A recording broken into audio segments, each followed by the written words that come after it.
Kathryn Bigelow é uma diretora séria, vencedora de Oscars, que já fez filmes sobre terrorismo e guerra, mas o melhor filme dela pra mim ainda é Point Break. Podem me julgar.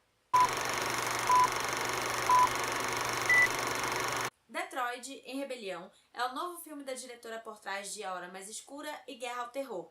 E dessa vez, ela nos conta um pouco de uma história baseada em fatos reais do que aconteceu em 1967 durante os tumultos em Detroit. E eu nem sei se a tradução certa seria tumulto mesmo ou distúrbio, mas enfim, foi sobre a rebelião civil que aconteceu após uma batida policial em um bairro onde os habitantes eram em sua maioria negros, e isso só aumentou o conflito racial que existia lá. E aqui a Kathryn Bigelow foca mais em uma noite e nos acontecimentos do motel Algiers. E esse filme é bem difícil de assistir, se você é negro, se você é mulher, se você é um ser humano decente, porque ele não é só sobre racismo, ele é muito sobre abuso de poder e a situação de impotência e vulnerabilidade que certos grupos são colocados por outros privilegiados, nesse caso pelos policiais. E um aspecto muito interessante aqui é que, apesar de estar muito clara a posição de vítima desse grupo que está sofrendo abuso, algumas pessoas ainda vão dar um jeito, uma maneira distorcida de justificar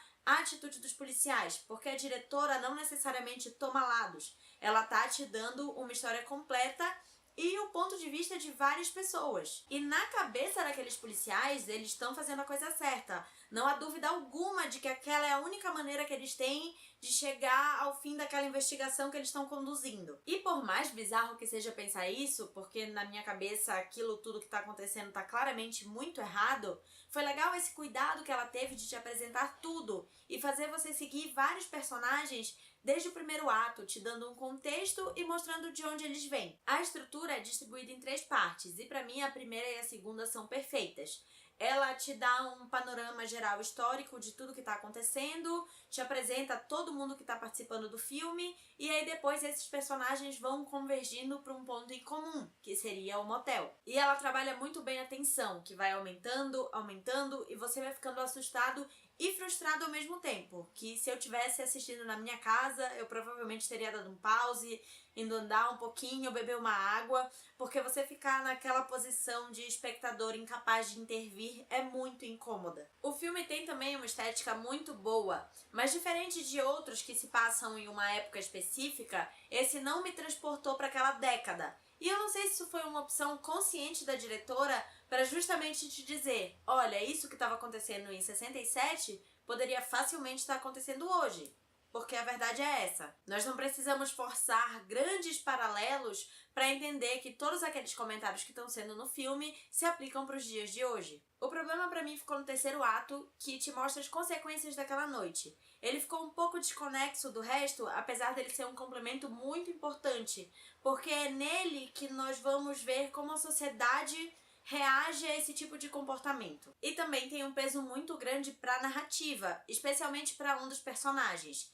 Mas ele parece que fez o filme se arrastar mais um pouco, sendo que ele já é longo, ele tem 2 horas e meia. Se nós estivéssemos seguindo apenas um personagem, que é esse que tem um arco mais bem definido nesse ato, eu acho que ele faria mais sentido. E as atuações estão todas incríveis, especialmente do Will Poulter, que vem se destacando pra mim a cada papel que ele faz.